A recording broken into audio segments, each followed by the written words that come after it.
In September of 2023, a large black object from outer space landed on the desert lands of Utah in the United States. Within just a few minutes after this object landing, a helicopter from the US forces landed there, picked up the capsule and whisked it away to a safe and a clean room.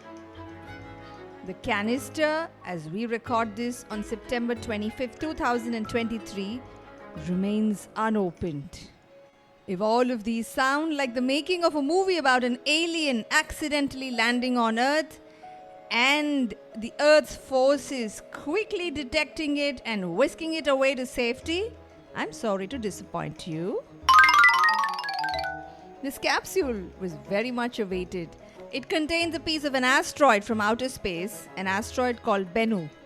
A few years ago, NASA had sent a special mission to land on this asteroid with one main objective: pick up a piece of its rock and bring it back to Earth. Why would they do that? When did they send this? And how did it bring it back to Earth? To answer all of these questions, I leave you with an episode we had recorded a little while earlier with a middle schooler and a high schooler who joined me to discuss this. So imagine you're this nice little gentle sauropod. You know what a sauropod is, right? It's one of these big, huge dinosaurs, which is also herbivorous, and it is grazing in a meadow. How do you think it would have reacted if an asteroid was about to hit Earth? Petrified. It obviously would have been very anxious, or maybe, started spinning in circles or something like that.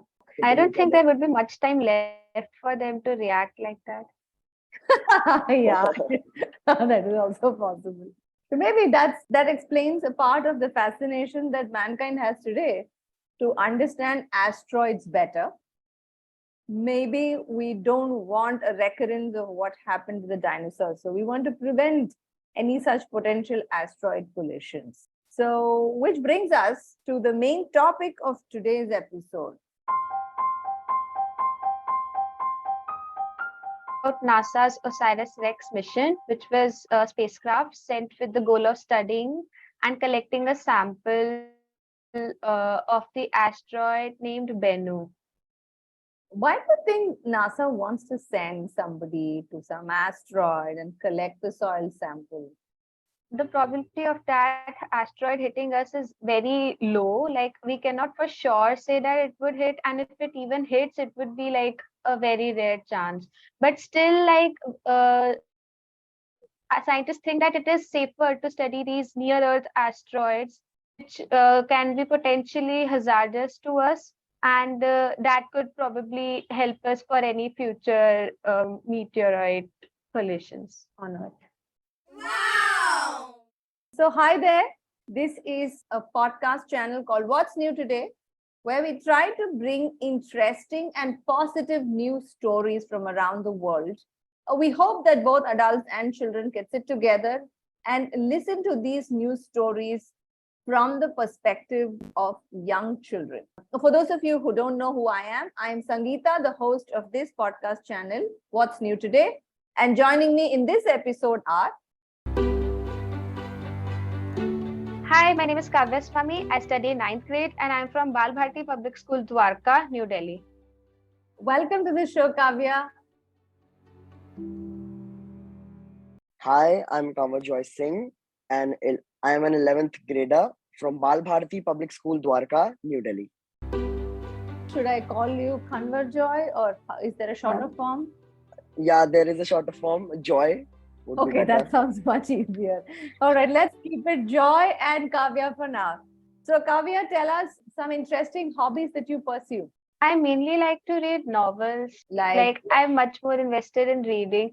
These days, I'm really into crime thriller novels. Give us a recommendation of your favorite crime thriller. Right now, I'm reading One of Us's Line by Karen M. McManus. And I've just finished the series A Good Girl's Guide to Murder by Holly Jackson. So are these kind of stories that are scary? No, they aren't really scary. It's just about like A Good Girl's Guide to Murder is about the main character investigating these crimes. So does someone tell you, like, do your parents look at the books that you read, tell you it's okay, not okay? Or, by the time you're in ninth grade, you just pick up what you want and read? It's in the middle, honestly. My parents say that, like, please see what you're reading. But then I'm like, I'm in ninth grade. I know what I read. But we shall hope that all children make sensible choices, I guess, by the time they are in ninth grade. Yeah, actually, I've seen in my school, seventh, eighth graders reading even, not age appropriate books.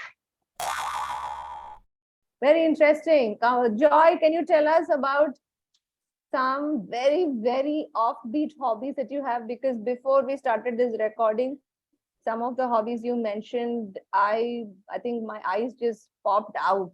I couldn't believe there are 11th graders who have such interesting hobbies. Tell us about them. Yes, so I absolutely love to read and write, specifically English poetry. I also like swimming, rapping, and I also enjoy baking. Baking, okay. I'll take a step back. You rap in which language? English, And you write your own songs? yes. You perform in school? I did once. A genius gully boy in the making. So tell me about baking. So when people come over to your place, you go and tell your mom and dad that, y'all don't need to plan any great menu. I'll bake the dessert. Yeah, I often do that. Our desserts always on me. Wow, kudos, very thrilled. Not to be Yeah. stereotypical, but very, very happy to hear this. Excellent.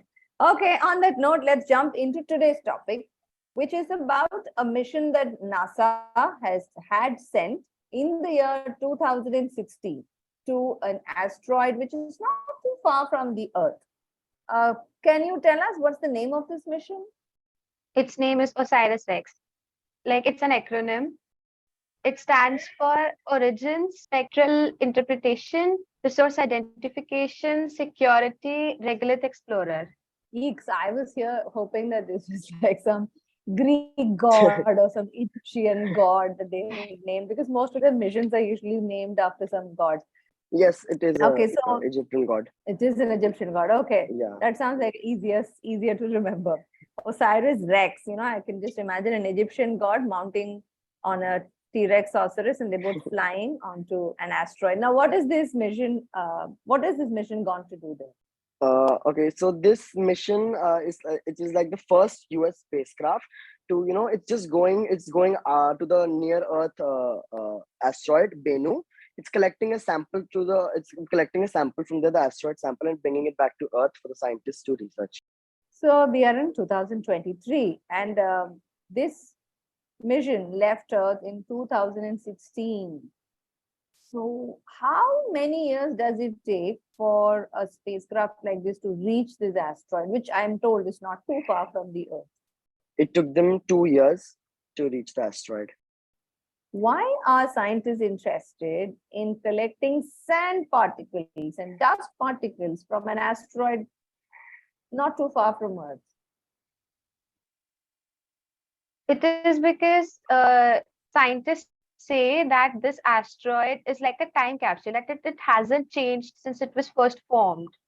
So they hope that if we bring back these samples to study, so they can find about the origins of the solar system, how life began on Earth, and all of these unanswered questions. That's very interesting, right? When we shared with both of you that, we're going to be recording a podcast on this particular topic, and we sent you some reference websites and some reference videos that you all could watch.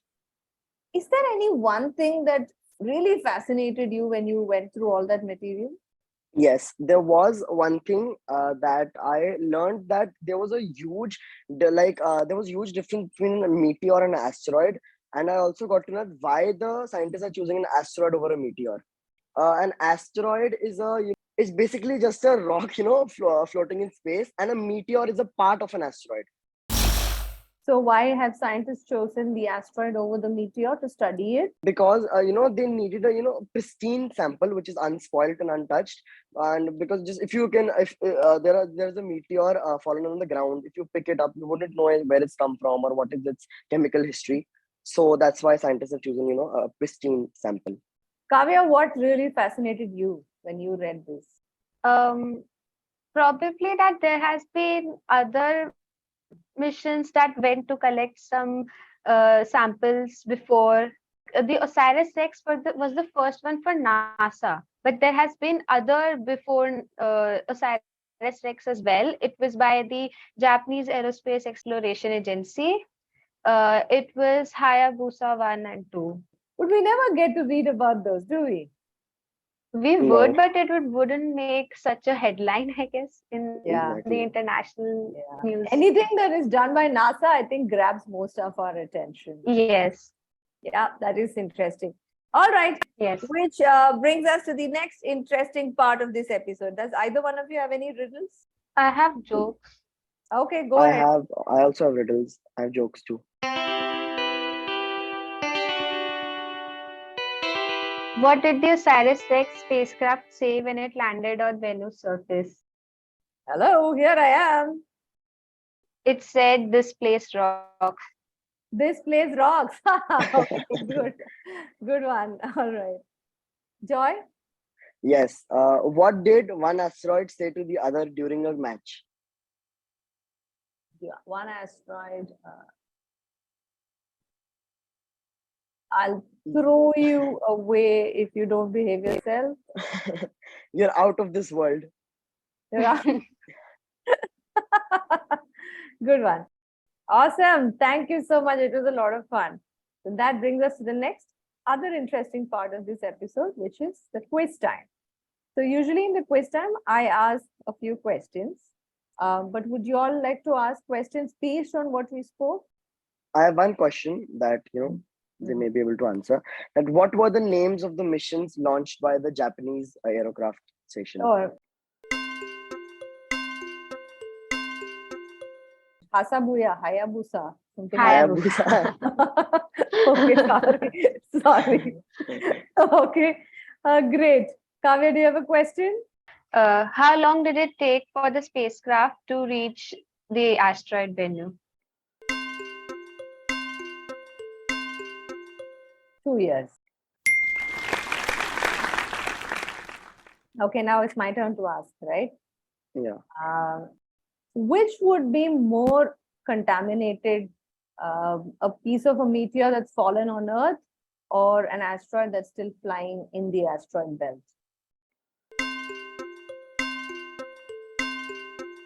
Piece of a meteor that has fallen on the Earth. That's fallen on. Yes. Great, wonderful. It was absolutely awesome chatting with both of you. Before we wrap up, is there any one episode that you really enjoyed listening to on What's New Today and you'd like to recommend to our listeners? Well, I really love all of your podcasts, but one really kept me, it really catch my eye. One was that the Disney animated character one, 100 Years of Disney one. That how does a Disney animator bring life to a character? So it really kept me hooked in till the end. That I got to know that how the animators have to meticulously plan each and every frame for a single, just 1 second shot. Yeah. When on that episode, when we were chatting with this animator from Disney, who's based out of California, and he said that for sometimes for a 1 second shot, it may take them several months to get that right. I was like, oh God, we really have to do a lot more justice and watch those movies many times over for the amount of effort they put in. Yeah, wonderful. Yes. So for our listeners, we put together 3 episodes, part 1, 2, 3, celebrating 100 years of Disney, where we spoke to cartoonists, illustrators. We also spoke to animators from Disney, and we spoke to a lot of kids who've watched these Disney movies over many years and the kind of changes and differences they have seen in how the Disney princesses and the personalities have changed also.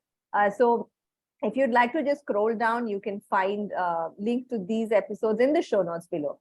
Kavya, what episode did you really enjoy? I like that episode, why Pepsi changed its logo, because I thought it's really interesting to know about the items that we see every day or use them, their history. So I found it interesting. Oh, wonderful. So you liked to know the stories behind how companies come up with their logos and these symbols that we Yeah, see. yeah. Yeah. All right. Great. Thank you so much, both of you. I had a lot of fun chatting with the two of you. And I look forward to chatting with the two of you at some point in time in future too. All right. See ya. Bye-bye. Thank you. Bye. Bye, ma'am. Thank you.